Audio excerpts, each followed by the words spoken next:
ঘটনাটা হলো জুহাইনা গোত্রের একজন মহিলা আল্লাহ রসুলের জামানায়, সেই সময় আমার রসুল আছেন, আল্লাহ রসুলের জামানায় জুহাইনা গোত্রের একজন বিবাহিতা মহিলা, তিনি অন্যত্র একটা পুরুষের সাথে জিনাহের কাজে লিপ্ত হয়ে গেছেন। জিনাহের কাজে লিপ্ত হওয়ার পরে ওই মিলনের মাধ্যমে ওনার পেটের মধ্যে একটা সন্তানও জন্ম নিয়ে গেছে। সন্তান জন্ম হয়ে গেছে, এমত অবস্থায় এই মহিলাটা সন্তানটাকে তিনি মেরে ফেললেন না। চাইলে তো এখনকার সময় তো এটাকে কি বলে, এবলশন নাকি বলে, এবুশন, হ্যাঁ, যে সন্তান নষ্ট করা, নাউজুবিল্লাহ মিন যালিক, এটা জায়েজ না, এটা হারাম। ওই মহিলা মনে করলেন আল্লাহ রাসূলের জামানায় যে একটা গুনাহের কাজ করেছি, জিনাহের কাজ করেছি, এটা হচ্ছে কবিরা গুনাহ। এখন আমার পেটে যে সন্তানটা জন্ম নিয়েছে, এটাকেও যদি আমি মেরে ফেলি তাহলে সেটা হবে আরেকটা কবিরা গুনাহ। কারণ আমার আল্লাহ বলেছেন ইন্না কাতলাহুম কানা খিতআন কাবীরা, মানুষ হত্যা করা, পেটের মধ্যে সন্তান হত্যা করাটা হচ্ছে কবিরা গুনাহ। নাউজুবিল্লাহ মিন যালিক। এটা বৈধ আসুক আর অবৈধ আসুক, এটাকে পৃথিবীর জমিনে আসতে দিতে হবে। এটাকে মেরে ফেলা হচ্ছে কবিরা গুনাহ, মারাত্মক অন্যায় গুনাহ। এই মহিলাটা এই সন্তানটাকে মারলেন না, না মেরে আল্লাহ রসুলের নিকটে আসলেন, এসে বললেন ইয়া রাসূলুল্লাহ, ইয়া হাবিবাল্লাহ, আমি নিজের প্রতি অত্যাচার করেছি, জুলুম করেছি গো নবী, দয়া করে এই গুনাহ থেকে আমাকে বাঁচার উপায় বাতলিয়ে দিন, আমাকে দয়া করে শরীয়তের শাস্তি আমার উপরে আরোপ করেন, যেন দুনিয়ার শাস্তি পেয়ে যায়, আখিরাতের শাস্তি যেন এই গুনাহের কারণে না পেতে হয়। কারণ আখিরাতের শাস্তিটা বড় মারাত্মক, দুনিয়ার শাস্তিটা হালকা। আল্লাহু আকবার।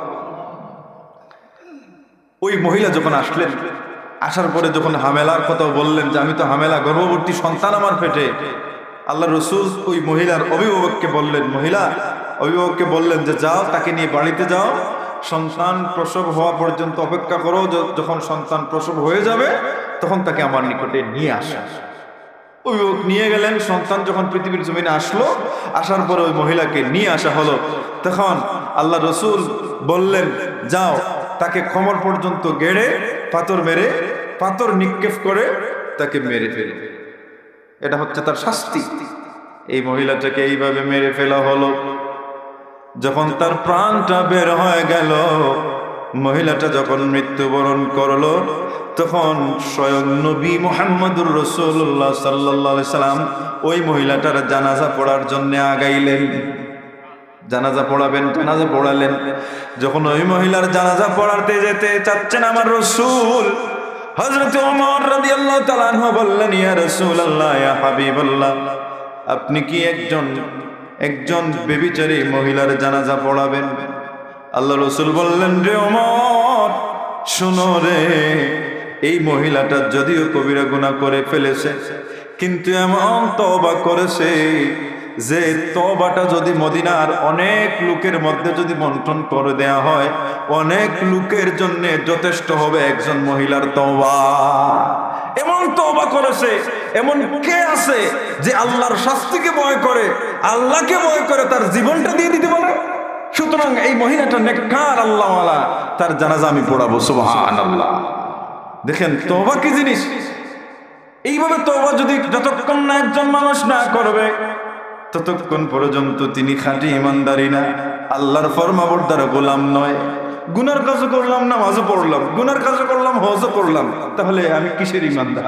আমি এখনো পাক্কা ইমানদার, আল্লাহর গোলাম হতে পারি নাই। আল্লাহর গোলাম না হওয়া পর্যন্ত আল্লাহ থেকে তো দয়া পাওয়ার আশা করা যায় না বলে বলতে পারেন। আগেই বলেছি যে বেঈমান, তাকেও তো আল্লাহ খাবার দিতেছেন, তাকেও ধন সম্পদ দিতেছেন, সেও অট্টালিকার মালিক, সেও ইউরোপ কান্ট্রির অধিকারী আছে, তার সন্তানাদিরা আছে, সেও যেতে আসতে আল্লাহ সুযোগ দেন। এই সুযোগ থেকে এটা আমরা যেন, ইমানদাররা যেন এটা মনে না করি যে ইবাদত না করলেও তো আল্লাহ খাওয়াইতেছেন, পড়াইতেছেন, তাহলে এটা করে লাভটা কি? এটা যেন আমাদের দিলের মধ্যে না আসে। আল্লাহ হয়তো আপনাকে পরীক্ষার মধ্যে ফেলেছেন, এমনও তো হতে পারে পরীক্ষায় যদি অকৃতকার্য হয়ে যায় আল্লাহ হয়তো আমাকে সুযোগ দিচ্ছেন, যদি এই সুযোগে যদি আমি আমার জীবনটাকে বরবাদ করে দেই, তাহলে কিয়ামতের ময়দানে শাস্তির শেষ থাকবে না। আল্লাহ যেন আমাদেরকে ঈমানের উপরে আল্লাহর গোলাম হওয়ার তৌফিক দেন, সবাই বলে আমিন। হাজিরিন কেরাম, সামিন আযম, দেখেন আল্লাহ রাসূলের জামানায় আরেকজন ব্যক্তি, একজন পুরুষ, সেটা হচ্ছে তাফসিরে মাজহারির মধ্যে এনেছেন। তাফসিরে মাজহারির মধ্যে কাজী সানাউল্লাহ ফানিপতি রহমাতুল্লাহ ঘটনাটা এনেছেন। আল্লাহ রাসূলের জামানায় মায়েজ ইবনে মালিক নামে একজন পুরুষ, এই পুরুষ ব্যভিচারে লিপ্ত হয়ে গেলেন, কবিরা গুনাহ করে ফেললেন। কবিরা গুনাহ করার পরে তিনি মনে করলেন যে আমি তো মারাত্মক কবিরা গুনাহ করে ফেলেছি, কিয়ামতের ময়দানে আল্লাহর শাস্তির সম্মুখীন হয়ে যাব। দুনিয়ায় থাকতে যদি শাস্তিটা রাসূল আমাকে দিয়ে দেন, ভাই শাস্তিটা যদি পেয়ে যাই, কিয়ামতের ময়দানে এই গুনাহের শাস্তি তো আল্লাহ আমাকে আর দিবেন না, তাহলে আমি শাস্তিটা গ্রহণ করে নেই। এই জন্যে আল্লাহ রাসূলের নিকটে আসলেন, এসে বললেন, ইয়া রাসূলুল্লাহ, ইয়া হাবিবাল্লাহ, আমি এমন গুনাহ করেছি গো নবী, যে গুনাহের কারণে আমি শাস্তির উপযুক্ত হয়ে গেছি, দয়া করে আমাকে শাস্তি দেন, আমাকে শাস্তি দেন, আমি এইরকম কবিরা গুনাহ করে ফেলেছি। অর্থাৎ জিনাহের কাজে লিপ্ত হয়ে গেছেন, তিনিও বিবাহিত পুরুষ। তখন আল্লাহ রাসূল এদিকে যখন বললেন, তিনি মুখ ফিরে নিলেন। ওই ব্যক্তি দ্বিতীয়বার আবার বলল, আল্লাহ রাসূল মুখ ফিরে নিলেন। তৃতীয়বার আল্লাহ রাসূলকে আবার ওই মানুষটা বলল যে, ইয়া রাসূলুল্লাহ, আমি তো শাস্তির সম্মুখীন হয়ে গেছি, আমাকে শাস্তি দিন। আল্লাহ রাসূল অন্যান্য সাহাবায়ে কেরামদেরকে বললেন যে, ওই মানুষটা কি মাথার দোষ নাকি, পাগল নাকি? কারণ কেউ কি গুনার কথা বলে, গুনাহের কাজ করে কি এরকম এসে বলে যে আমাকে শাস্তি দিন, আমি গুনাহের কাজ করে ফেলছি? তার মাথার দোষ আছে নাকি?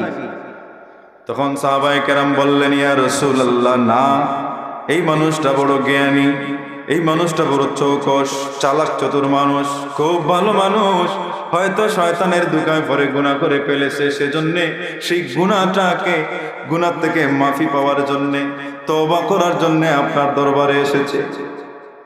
ওই ব্যক্তি, সাহাবায়ে কেরামদের কথা ওই ব্যক্তি সম্পর্কে জানার পরে আল্লাহর রাসূল অপেক্ষায় রইলেন। ওই ব্যক্তি চতুর্থবার এসে বলল, ইয়া রাসূলুল্লাহ, আমি গুনাহের কাজ করে ফেলেছি, দয়া করে আমাকে শাস্তি দেন।